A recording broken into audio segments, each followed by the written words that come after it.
దేశవ్యాప్తంగా ఉన్న ఓట్లు తొలగించి నకిలీ ఓట్లు సృష్టిస్తున్నారని లోక్సభలో విపక్ష నేత రాహుల్ గాంధీ ఆరోపించారు. మహారాష్ట్ర, కర్ణాటకలో జరిగిన ఉదంతాలను వివరించిన రాహుల్ ఓట్ల దొంగలను ఎన్నికల సంఘం రక్షిస్తోందని ఆరోపించారు. ఓట్ల చోరీ పరిశ్రమ నిర్వాహకులు ఎవరో తేలాలని అన్నారు. ఓట్ల చోరీ తీరును లోక్సభలో విపక్ష నేత రాహుల్ గాంధీ మరోమారు ఎండగట్టారు. కాంగ్రెస్ బలంగా ఉన్న ప్రాంతాల్లో ఉన్న ఓట్లను తొలగిస్తూ కొత్తగా నకిలీ ఓట్లను ఎలా సృష్టిస్తున్నారో వివరించారు. మహారాష్ట్రలోని రజూరా అసెంబ్లీ నియోజకవర్గంలో 6,850 నకిలీ ఓట్లను జాబితాలో చేర్చారని అన్నారు. కర్ణాటకలో ఓట్లు తొలగించేందుకు వివిధ రాష్ట్రాల ఫోన్ నెంబర్లు వాడారన్న రాహుల్ గాంధీ ఈ నెంబర్లు ఎవరివి, ఎవరు ఆపరేట్ చేశారో తేలాలన్నారు.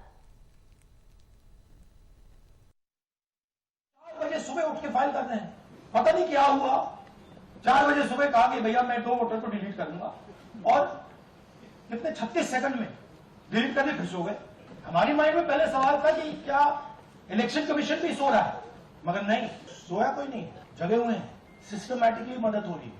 ये देखिए दूसरी बात, जो भी डिलीट कर रहा है वोटर लिस्ट में उसका सीरियल नंबर 1 है, मतलब जो भी वोटर लिस्ट में पहले नंबर पे आता है वही डिलीट कर रहा है।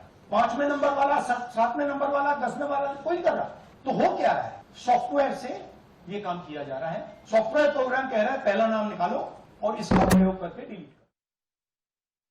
ఉద్దేశపూర్వకంగానే లక్షల మంది ఓట్లు తొలగిస్తున్నారని, చాలా చోట్ల మైనార్టీలు, ఆదివాసీ ఓట్లు తొలగించారని రాహుల్ గాంధీ ఆరోపించారు.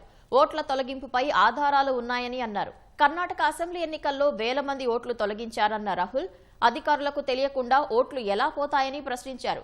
ఓట్లు తొలగించేందుకు కొందరు వ్యక్తులు వ్యవస్థను హైజాక్ చేస్తున్నారని అన్నారు. ఓట్లు తొలగించాలంటూ ఓటర్లకు తెలియకుండానే దరఖాస్తు చేస్తున్నారని ఆరోపించారు. ఇవన్నీ ఆరోపణలు కాదని పక్కా ఆధారాలతోనే చెబుతున్నానని అన్నారు. Chief Election Commissioner of India, Gyanesh Kumar, needs to stop protecting the people who are destroying Indian democracy. We have given you 100% bulletproof. EC has to release this data of these phones, these OTPs within a week. Otherwise, we will know for sure that Gyanesh Kumar is protecting the people who are destroying and attacking the Constitution. కర్ణాటకలో ఓట్ల తొలగింపుపై FIR దాఖలు చేసిన CID ఎక్కడి నుంచి దరఖాస్తు చేశారో IP నెంబర్లు ఇవ్వాలని ఈసీని కోరినా ఇవ్వలేదన్నారు. 18 నెలల్లో సిఐడి 18 లేఖలు రాసినా స్పందన లేదన్నారు. కర్ణాటక సిఐడి అడిగిన వివరాలను వారంలోగా ఇవ్వాలని ఈసీని కోరుతున్నామన్నారు.